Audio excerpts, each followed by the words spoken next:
नमस्कार, आप देख रहे हैं जीटीवी न्यूज। उमरिया जिले में अपनी 5 सूत्री मांगों को लेकर मजदूर संघ ने 3 दिवसीय राष्ट्रव्यापी हड़ताल जारी की है। वहीं इस संबंध में भारतीय मजदूर संघ महाकौशल प्रांत के संगठन मंत्री निरंजन सिंह ने स्थानीय बीएमएस कार्यालय में प्रेस कॉन्फ्रेंस करते हुए बताया कि केंद्र सरकार की नीतियों का विरोध करते हुए सवाल किया है कि वर्ष 2014 के पहले भाजपा की केंद्र सरकार यूपीए सरकार की निजीकरण नीतियों का विरोध करती थी, लेकिन सरकार में आते ही आखिर क्यों लागू कर दिया। निजीकरण से देश में बेरोजगारी बढ़ रही है एवं प्राकृतिक संसाधनों में लूट मची हुई है। संघ विचारधारा की सरकार है, लेकिन सरकार राजनीति करती है और हमारा काम मजदूरों का हित देखना है।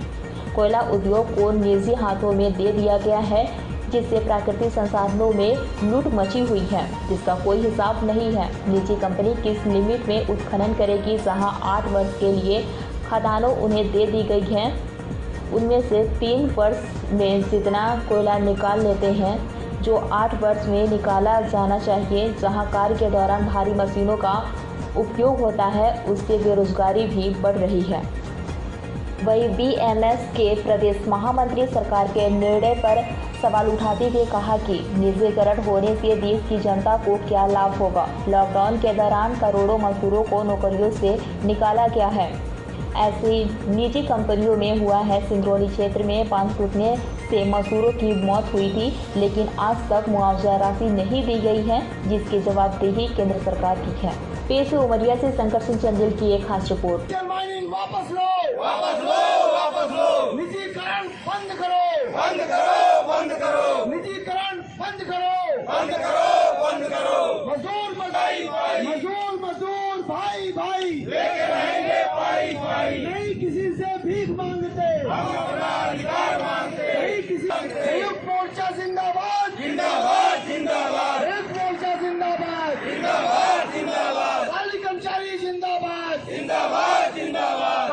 मोदी तेरी तानाशाही नहीं चलेगी, ऑल इंडिया का निजीकरण नहीं होगा, नहीं होगा, नहीं होगा। इंकलाब जिंदाबाद, जिंदाबाद, मुर्दाबाद, गठबंधन मुर्दाबाद, मुर्दाबाद, मुर्दाबाद। इंकलाब जिंदाबाद, जिंदाबाद, जिंदाबाद, जिंदाबाद, जिंदाबाद, जिंदाबाद। केंद्र की जो आज वर्तमान सरकार है, 2014 में उसके पहले जिन जो नीतियां कांग्रेस सरकार ने अपनाई, कर्मचारी और मजदूर विरोधी, वही नीतियों को सत्ता में आने के बाद इन्होंने भी लागू करने की कोशिश की और उसको लागू भी कर रहे हैं। ठीक है कि कुछ मात्रा में जिन जिन उद्योगों में भारतीय मजदूर संघ की यूनियन मजबूत है, वहां से ये कदम पीछे हटा लेते हैं, लेकिन लगातार इनकी कोशिश यही है कि किसी न किसी तरीके से प्राइवेटाइजेशन को बढ़ावा दिया जाए। सीधा सा एक साफ बात है कि जो नियम कानून विदेशों में अलग अलग देशों के लिए वो भारत में सफल नहीं होगा, क्योंकि भारत की अपनी एक कल्चर है, अपनी एक सारा परिस्थिति है, यहाँ की जनसंख्या इतनी बड़ी है और हम अगर ये करेंगे तो स्वाभाविक है कि हमारे देश में बेरोजगारों की संख्या पहले ही ज़्यादा है और ज़्यादा संख्या बढ़ेगी, क्योंकि वो निकाले जाएंगे। लोग कहते हैं कि सरकार तो आपकी है, आप लोग संघ विचारधारा के हैं, सरकार भी संघ विचारधारा की है, लेकिन मैं साफ और स्पष्ट आप लोगों के सामने एक बात रखूँ, विचार अलग है, काम अलग है। विचार एक हो सकते, काम अलग अलग है। उनका काम है राजनीति करना, हमारा काम है कर्मचारी और मजदूर वर्गों के हित की रक्षा करना, और इसके लिए जहाँ टकराव की स्थिति आएगी वहाँ टकरेंगे, प्यार से बात करने की कोशिश करेंगे, प्यार से मानते हैं तो ठीक है, नहीं है तो फिर टकराव की स्थिति आएगी तो टकरा जाएगा। और उसमें अभी पिछले 3 महीने से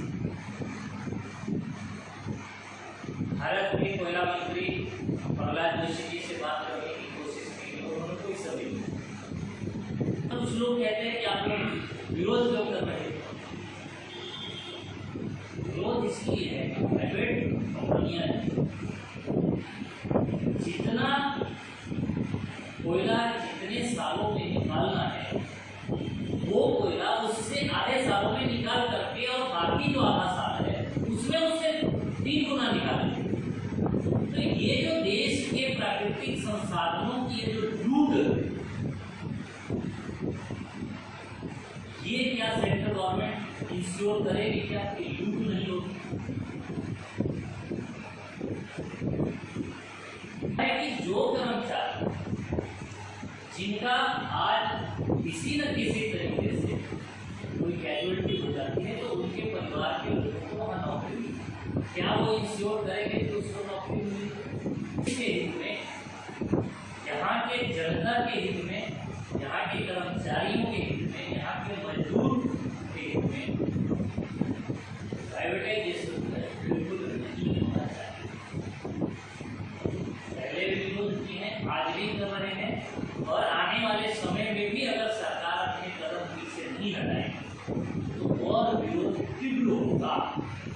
कोविड के वातावरण में जहां प्रवासी मजदूरों की इतनी बड़ी संख्या पूरे देश भर में, जिनको आज बहुत ऐसे लोग जिनके रोटी पे जाते हैं और वहां आप अगर प्राइवेटाइजेशन करेंगे तो ये लोग जो बाहर निकलेंगे इनको रोटी पड़ेगी। अब नवंबर तक राशन हम फ्री देंगे, आपने आटा दे दिए, चावल दे दिए, मसाले कहाँ से आएंगे, तेल कहाँ से आएगा? कोई बीमार होता है उसके लिए उसको 2 रुपये चाहिए, आपने काम नहीं दिया, आप काम दे दीजिए, काम दे देंगे तो ये सब अपने आप को खरीद लेंगे। क्या बताइए, मनरेगा है, आपने एक परिवार के एक सदस्य को 100 दिन तक काम किया, क्या ये उचित है? क्या एक परिवार में एक ही सदस्य होता है? कहना है कि आप परिवार के सभी सदस्यों को आप 100 दिन तक काम करेंगे।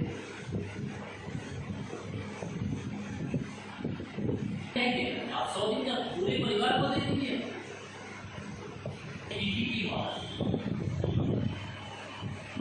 प्राइवेटाइजेशन, एयर इंडिया का प्राइवेटाइजेशन करके देखिए सरकार। प्रधानमंत्री जी कहते हैं कि ये रोड है, इस रोड पर सरकारी बस भी चलती है, प्राइवेट भी चलती है, जीप भी चलता है, कार भी चलती है, ट्रैक्टर भी चलती है। तो अगर इस रेलवे ट्रैक पर प्राइवेट आगे गाड़ी तो क्या करता है? प्राइवेट गाड़ी आने से केवल ये फर्क पड़ता है कि जो बाकी ट्रेनें हैं उनको रोक करके और प्राइवेट वाले को पहले निकाला जाता है। तो वो जो सरकारी बाकी दूसरे ट्रेनों में बैठा पैसेंजर है वो अगर लेट होगा, उसमें कोई मरीज है, वो अगर किसी कारण से उसकी डेथ हो गई तो उसका जिम्मेदार कौन है? क्या प्राइवेट गाड़ी चलाने वाली एजेंसी ये जिम्मेदारी देगी? उसके चक्कर में बाकी ट्रेनें सबको साइडलाइन कर दिया जाता है, उसको निकाला जाता है। तो आप उसके जगह पे आपने राजधानी क्यों चला?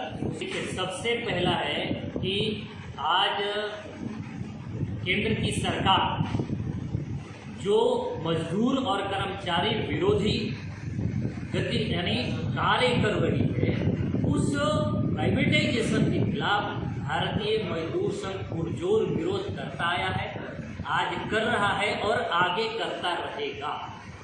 और केवल स्ट्राइक ही नहीं, अगर जरूरत पड़ी तो अलग अलग, आज हमारा कोल इंडिया में स्ट्राइक कर रहा है, कल हम अन्य संगठन अन्य उद्योगों में भी करेंगे और जरूरत पड़ी तो अनऑर्गेनाइज सेक्टर के साथ रोड पर उतरेंगे।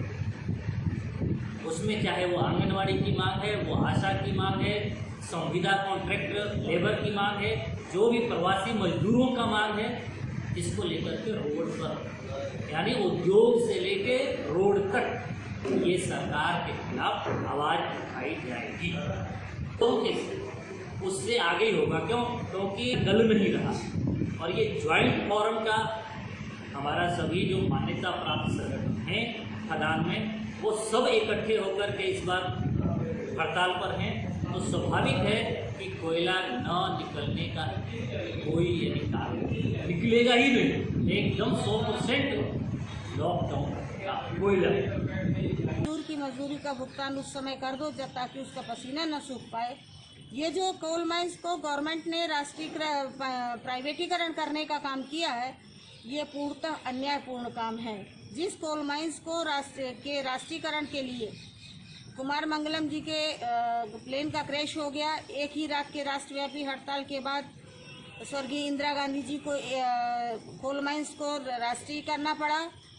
और विशेष तौर से हमारा चपहा और पिपरिया कालरी, जहाँ पे असंगठित ठेका मजदूर हैं, जो अपने जीवन का गोल्डन टाइम अर्थात 22 से लेकर के 45 साल तक खदान के अंदर जाके पत्थर से जो है अपना सीना तोड़ करके लाते हैं, मेहनत करते हैं। आज उनके साथ इतना बड़ा अन्याय है और कोल माइंस को किसी भी प्रकार से उनका निजीकरण नहीं होना चाहिए।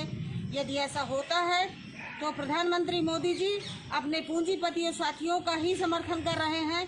मजदूर पुनः उसी तरीके से जो निजीकरण कालरियों में होता था कि लोग मरते थे, परेशान होते थे, उनको किसी सुविधा का सामना नहीं सुविधाएं नहीं मिलती थी, ये सारी व्यवस्था अराजकता बर्बरता पुनः आ जाएगी। तो मेरा ये कहना है कि मजदूर एकता जिंदाबाद, इंकलाब जिंदाबाद। मुझे तो ऐसा प्रतीत होता है कि मजदूरों को फिर से हंसी हथौड़े उठाना पड़ेगा और वही उनका एक मात्र साधन है जो कि उनको न्याय दिला सकता है।